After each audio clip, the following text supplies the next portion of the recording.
I would like to share with you a few poems from the collection book Oeuvre. It is one that I wrote a few years ago as a release, and I wanted to make an audio CD out of it.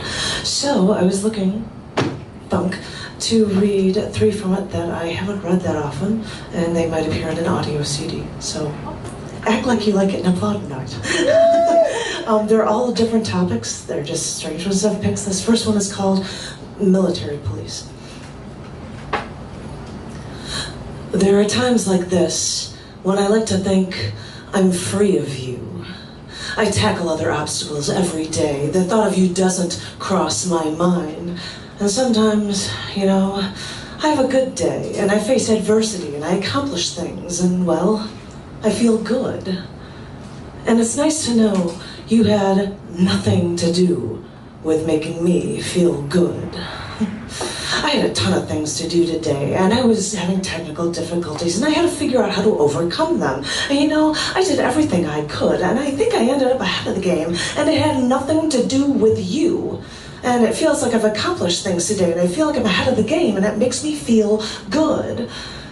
And it makes me pause and smile, you know, you little fucking prick. It makes me stop and start to smile when I think of all that I have done and all that I could do, and it's all despite you. Thank you.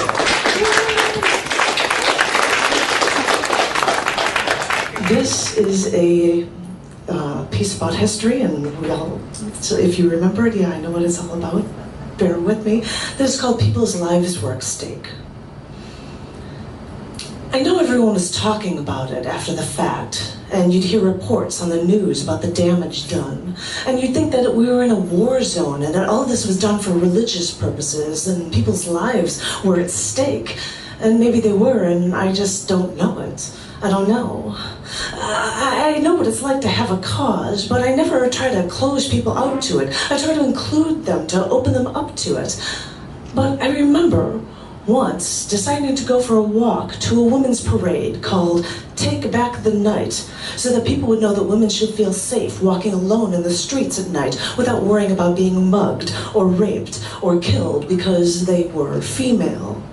Well, anyway, I was walking to this parade to take photographs because I'm a photographer, I'm a photojournalist, and a group of women were walking in a group to the parade. So I walked down the street and started walking with them, and they were chanting and singing, and I thought, wow, this is unity, people together for a cause. And one of the women told me while we were walking that some of the women didn't like me walking with them because I was white and they were African American. And I looked around and I noticed that there wasn't a racial mix. And I said, well, we're all going to the same place. And the woman replied, well, some people don't like you walking with us anyway. So I turned my head and I let them walk, and I crossed the street and I took another block and I got there before them. And this is how we define how we should be separated, I guess, though I still don't understand it. And during the parade, I heard about a trial where cops got off after brutally beating a black man, and the black community was outraged, saying that the white man was holding them down, and maybe in a way they were right, but I didn't know the story and I didn't understand it. A large group of people started their own rally that night, which seemed to take center stage over women's rights. I mean, we're just women. What are they going to do? Bitch a little louder or complain a little more? But then again, maybe it's just a matter of deciding who has the louder voice or who has the most recent problem to complain about. I don't know. Well, we went out that night, and I heard the next day that in light of the trial, 23 fires were started on school property, and most of them were of books in libraries. And I thought, this isn't non-resistant violence. This is not violent, and what they're destroying are opportunities for learning and not ideas. Yeah, but these are the books that the white man wants you to learn. This is how they alter our perceptions. I don't know, but burning libraries doesn't solve anything, and this isn't the answer. Then I heard about one of my best friends, a white man hit once by a black man in the street while they were out for the night, and the doctor said that they must have had a quarrel of quarters in their hands or brass knuckles because it was such a clean break of their jaw, and for 6 weeks he had his jaw wired shut and he had to throw pizza or meatloaf into a blender so he could eat something other than ice cream when he tried to recover. And I thought, are we getting anything done? Are we coming any closer to racial harmony? What are we learning from this? Thank you.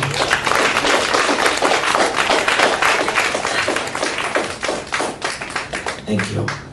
This last one is called Lost in the Breeze. Well, wouldn't you think of me anyway? We've had enough of a track record to earn it. I only thought, I've only seen you through these rose-colored glasses. I know you thought of me on the most important day of my life. I know you thought of me. You did things for me. But a part of me asked you to be there because it would matter to you. But the minute your obligations were met, well, my name flew away like a feather in the breeze, caught up in the wind, and then like a muffled noise, like that whole night and my whole life, I was forgotten. I'm grateful for what you have done, but I am now afraid that all it will carry with me is that you did what you felt you had to do, and then, like my name, a muffled sound, lost in the breeze, I left you, and then you went on your way. All right. Thank you. Thank you very much.